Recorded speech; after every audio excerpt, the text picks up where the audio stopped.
Hi guys, welcome back to my channel. So today is Wednesday and I'm going to do a Top 5 Wednesday video. So if you don't know what Top 5 Wednesday is, it was started by some booktuber that I don't watch, but I know that Sam over on Thoughts on Tomes runs it now. There's a Goodreads group where you can do discussions and all kinds of stuff. There's also a list of topics for every month. And on the set Wednesday of that month, you have a topic and you pick your top 5 favorite blanks. Generally book related. So again, Top 5 Wednesday. Gonna try it out. So here we go. This week's topic was 5 books outside of your comfort zone. So my comfort zone, if you don't know, is fantasy. Pretty hardcore, like, fantasy fan. So the first book is Ready Player One by Ernest Cline. And this is a sci-fi book that takes place like many a moons into the future, where pretty much everybody lives in this virtual reality mode. Like, there isn't real life. Like, you go into the virtual reality world and you meet people and you work and everything takes place in this virtual reality. And then there's like this competition to win the creator's like secret stash of money. And I can't say that I was super intently into this book as I would be with other books, but I mean, like, if you flip through it, there's, okay, well, it looks bad, but there's a decent amount of sticky notes.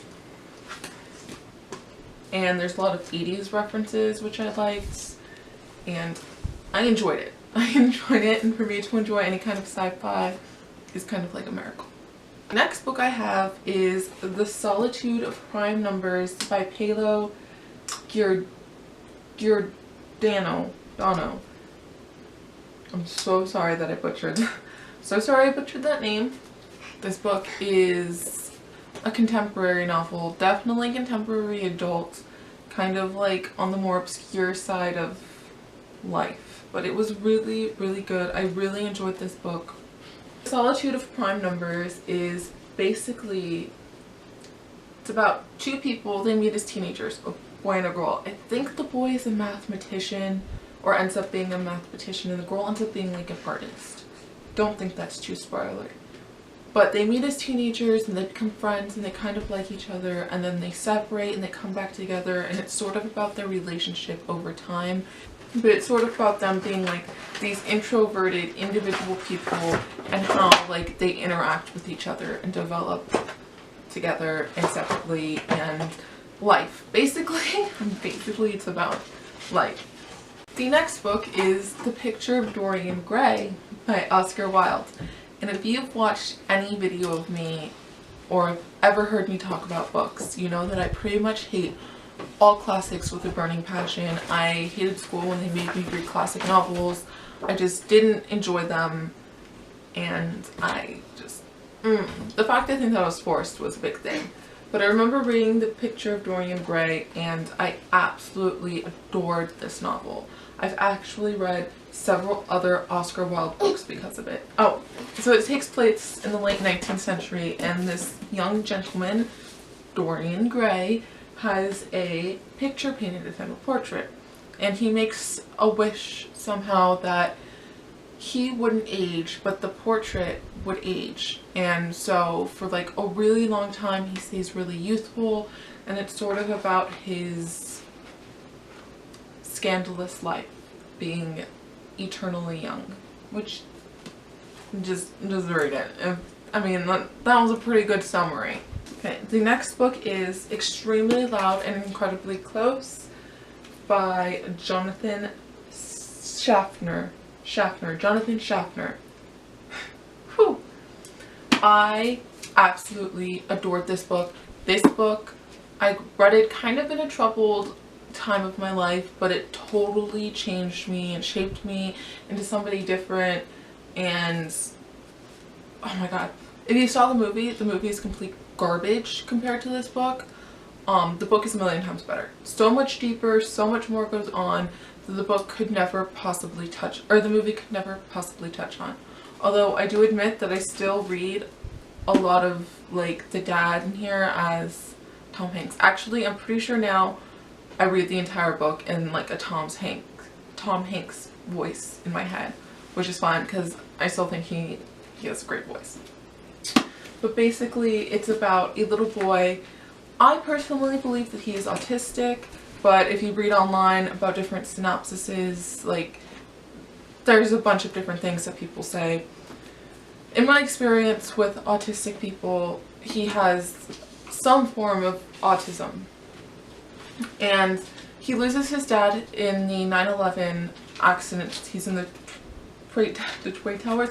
His dad is in the Twin Towers when they go down, and his dad leaves him. Well, actually his dad doesn't really leave him. He finds this key in his dad's closet, and he is determined to find out who this key belongs to and what it does. So basically this whole story is about him going through New York City trying to find what this key goes to. And it's just really, there's a lot of emotions in it and depth to this book that was just so good. And reading from Oscar's point of view, and because you read, it's sort of like a complete narrative in his head, and he thinks in such a different way that I found it really interesting and enjoyable. Please don't draw on my books, thank you. Last book on my list is 13 Reasons Why by Jay Asher. It is a contemporary YA novel, which is pretty far out of my comfort zone. If I'm going to read contemporary, it's definitely not going to be YA. And I did read this when I was sort of in like the YA demographic, but even now thinking about this book, like I still get really emotional sometimes.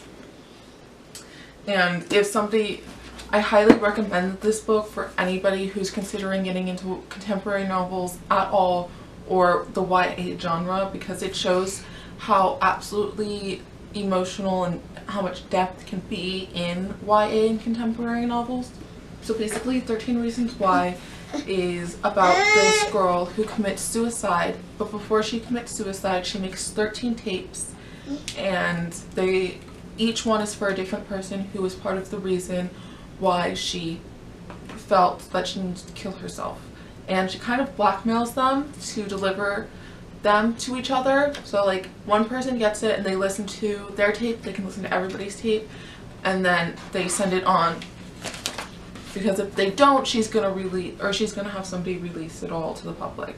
It's basically told from alternating points of view, because you get her letters and her tapes in here, and then you get the point of view of one of the people on the list who was actually really in love with her. So it's just an emotional book, and I recommend it. So yeah, I hope you guys enjoyed my Top 5 Wednesday. So my camera cut out, but I'm going to try to do Top 5 Wednesday every week if I can come up with a response to each of the topics. And yeah, I hope you guys enjoyed it. I'm gonna, try to do it.